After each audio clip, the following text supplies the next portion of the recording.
Hello, everybody. This is Three Things with Ian. It is February 16th. This is episode 47, and I am happy to be back in the chair, so to speak.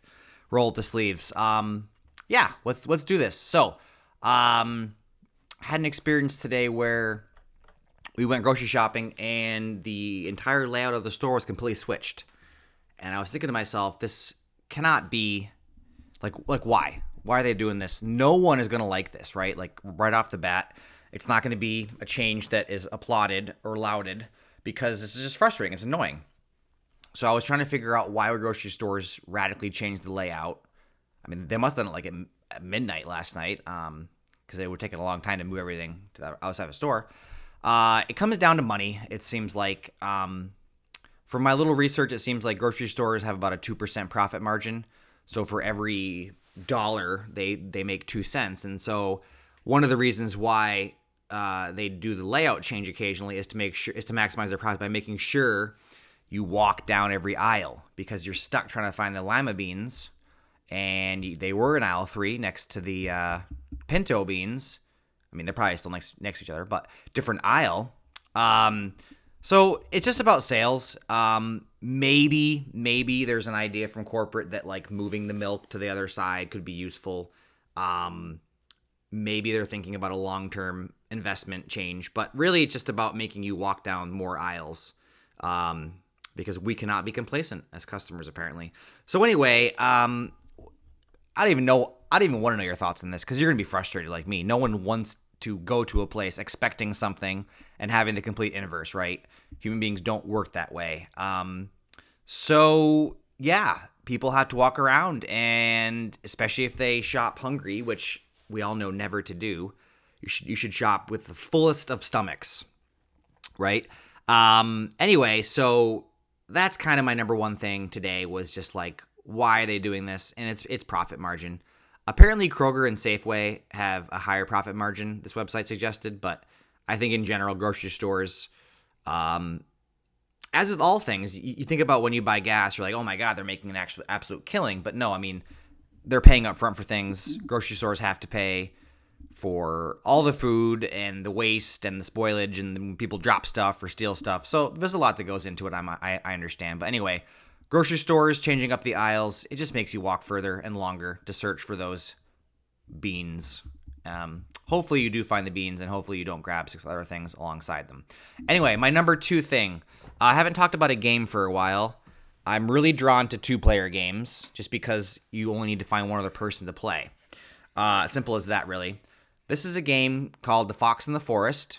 It is a trick-taking game, which is really just code for Euchre, where you aim to win tricks, and you win tricks by 2 cards are played, and depending on what cards are played, so these are the back of the card, and then they're basically just their own version of playing cards. So, they have numbers, I think, 1 through, 9 or something. And some of them have cute pictures, and some of them have different abilities, and there's different suits involved, right? And so depending on what you play, you can win the trick, get those 2 cards, and then depending on how many tricks you win versus how many your opponent wins, you receive different points. It's a pretty fun game, especially if you like a traditional Euchre-style game, but you want a different little wrinkle. Sometimes it's nice to have just different feeling cards, different looking cards. So there's a woodcutter and a witch and a monarch, and there's obviously a fox, and so it's kind of interesting. I would not call this game unique, save for its game design, because essentially all trick-based games they're working on the same basic premise. What's kind of cool is you can kind of tank around, and if you win very few tricks, you can actually get a lot of points, and if you win way too many tricks, you get 0 points. So there is some complexity built into the game. I think overall, this is probably a $12 to $15 game. If you play this game once every couple months over the course of 5 years, I think you've got your money's worth. This is a good company, Foxtrot and Renegade Game Studios. They come out with some nice stuff. I think the nicest thing about the game, honestly, is the design is peaceful and different. So anyway, that's The Fox and the Forest. It's a 2-player game, so you only need to find that one person. So anyway, it's a refreshing take on the trick-taking game. There is risk management. There is strategery. As with all good games, that's baked in. So that's my number 2 recommendation for you. My number 3 thing today is we're back to sports. Sorry for those that are like, oh my God, sports. We are in the middle of the All-Star festivities for this weekend is basketball. And I think the last vestige of any interesting piece and parcel of the NBA All-Star game is the slam dunk contest, although it is quickly losing its luster because it's very dependent on stars. So right now you have this guy, Max McClung. He plays in the development league. He only gets called up, if you will, to dunk the ball once a year for about an hour. He's made more money, ironically, winning 3 straight NBA slam dunk competitions than he has actually for his contract. Anyway, I think the slam dunk competition is at its core an interesting event. You know, it's a guy and a basketball, and it's up to him. The creativity, the props, the complexity, the difficulty. You want a dunk that's hard enough that gets you points, but also not too hard that if you only have 3 tries to make it, and so you have to kind of walk that line. I mean, you know, Julius Erving dominated early on. Michael Jordan had the famous, you know, free throw dunk. We can debate to our blue in the face where he actually, you know, launched himself. But there are some key moments. What's weird about this competition is that you have to watch the dunks like 6 times, slow motion, different angles, and have like a commentary track to kind of get the vibe. I think live this would be very weird to see because things move fast and depending on what angle you're at.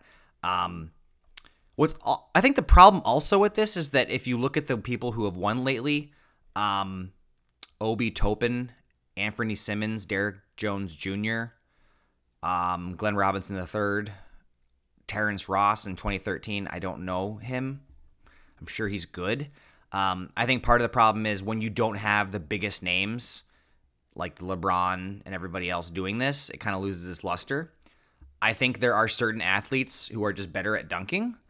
I think your best players in the NBA are not going to be the ones that, for whatever reason, have this extra little gear they can turn on and do these cool dunks. I applaud the NBA for trying different formats. This year they're doing like 4 teams, and then there's like a bracket, and then there'll be an ultimate all-star game between, I guess, the 2 teams that advance. Sometimes they've done things where like there's captains and it's like recess basketball and you pick it and you pick your team. But I think the Sprite slam dunk competition is still interesting, but it's something you just watch the next day on YouTube for 5 minutes. There's not much, and I hope I'm wrong by saying this. I think there's not much people can do that they haven't done. Max McClung jumped over a car, which has been done before. It is a difficult, interesting thing at its core.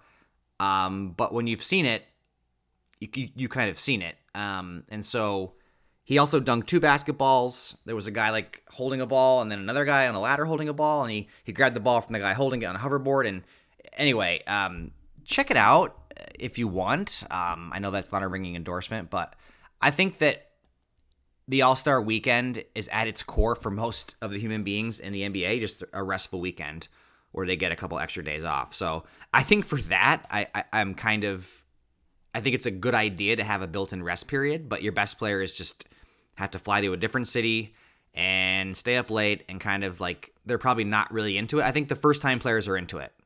Or when you've hit your 5th in a row or 10th in a row, like there's a momentum there. There's a moment. And but in general, All-Star games are fairly terrible, and no one's willing to invest a ton of time and effort into making them better. And they probably shouldn't, because the regular season and the playoffs is where it matters. So if you have any slam dunk competition moments, Spud Webb at 5'6" dunking is interesting. I think the extremes are interesting. You know, if you have a guy who's like 7'7", who's not probably like innately athletic or has the body build, and someone who's 5'6", those are pretty interesting. And then there's the Jordan dunk. There's some special moments. It's a very YouTubey slow-mo clip kind of action. So maybe, you know, the younger Gen X people will appreciate that they can see the highlights on their phone. And it's very much made for those 30-second little clips. So anyway, this episode has no animals in it, pets rather. We have a Fox in the Woods, Fox in the Forest, 2-player Euchre-based card game. I recommend it. We talked about why grocery stores change the layout. It is about money. It's always about money. And we talked about the slam dunk competition. As I always say, guys, be good to yourselves. Stay positive. Stay true to the course. I think you can be a lot of things in this world, but you can always be kind. You can always choose kindness. And so I think I'll leave you with that. And tell a friend, hug a friend, and I will see you guys in just a few hours tomorrow. Bye.